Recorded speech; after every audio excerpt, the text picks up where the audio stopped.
Vừa nói là tháo ngoài nha, bây giờ tháo trong nha. Bây giờ là tháo vách mái nha anh em ạ.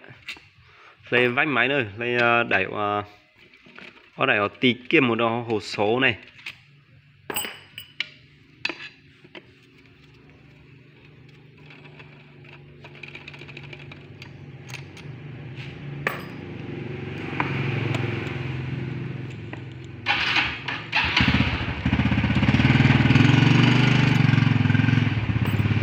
Nhất thế giới.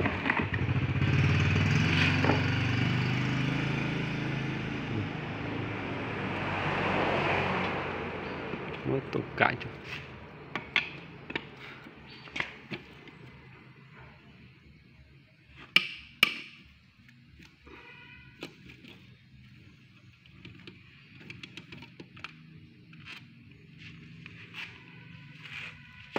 Dùng đi tả cho mình. Giờ nó chỉ lấy kia để vai nữa anh em ạ. Đây. À, đây.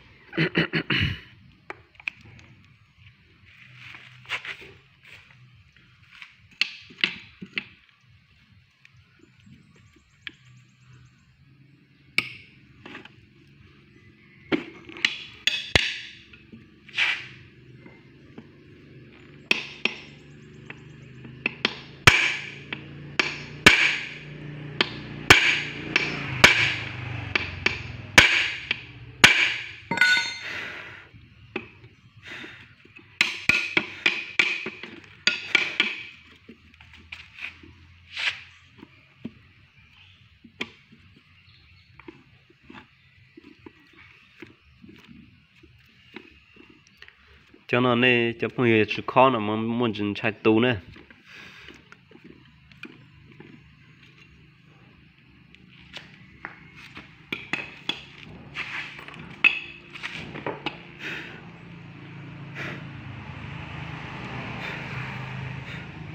Ok.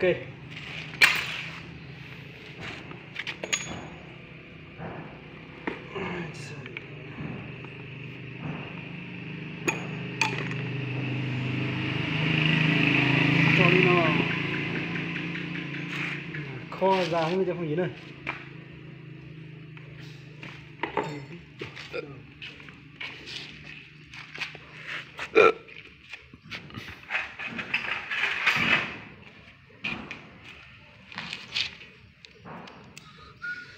Mất tự im.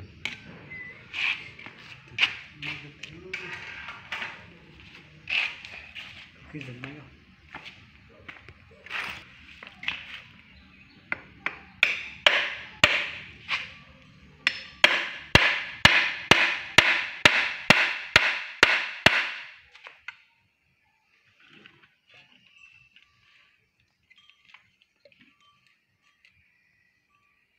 Khả năng nhất tao nó đây.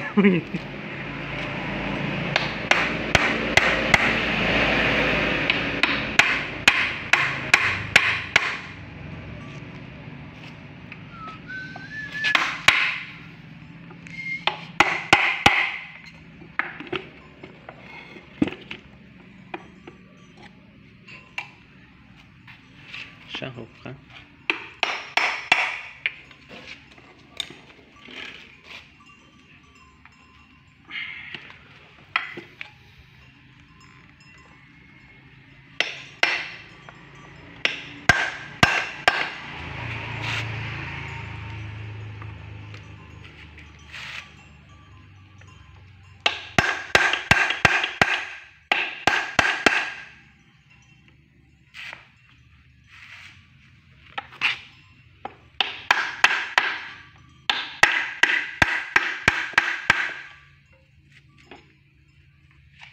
Đây.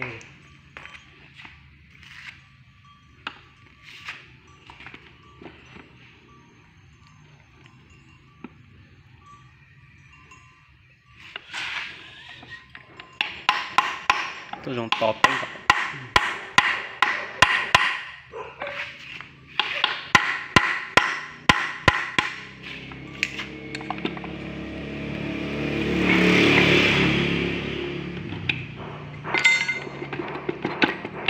Mama.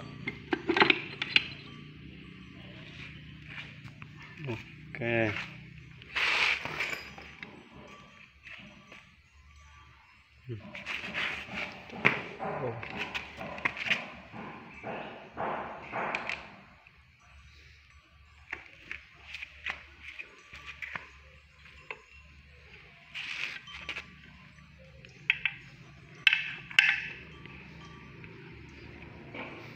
Anh em vừa tháo xong đây này. Vậy có thế thôi nha các bạn nha. Đấy, như này ra là xong. Ít toàn đông.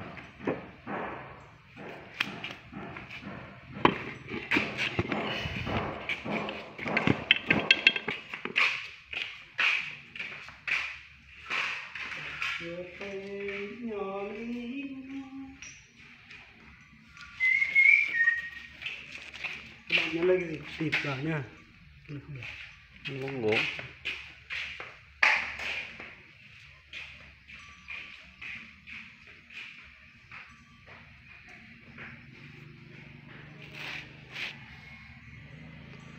Tháo hết anh em ạ.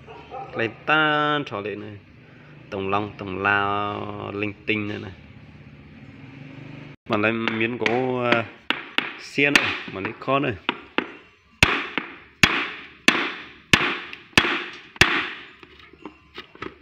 Không được.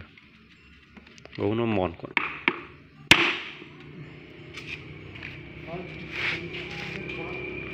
Có bát ạ. Căng bà con các bạn. Ok nha. Đây trường hợp này là đây anh em xem này, nó làm zin nhá, làm tay zin này. Làm lại tay làm lại zin này. Đây. Anh em nghe tiếng không? Đây của nó đó này. Đấy. Tuột kia lên nữa, nó tới chìa thì chạy tàu nữa, nó tuột kia lên nữa, cho cái tuột kia lên nữa. Là bên trường hợp này là quán lồng luôn đấy. Hỏi trường hợp cần cam nữa, cần tàu nữa, nó này cần tàu sao mà nên đó mít sao tôi đó lại hỏi trường hợp nó về nếu như mong cái tàu lấy đấy. Ok. Chào anh em nhé. Video là mình sẽ dừng lại tại đây, mà nếu như là có thời gian mua sữa hạt đấy cuối cho bên đó các là một thọ kia nó sẽ mà giờ thì mua sữa nó gì tìm cho việc lấy tàn nó chứ giờ mua sữa nó chỉ cũng mà là video thiệp cái sữa thọ này.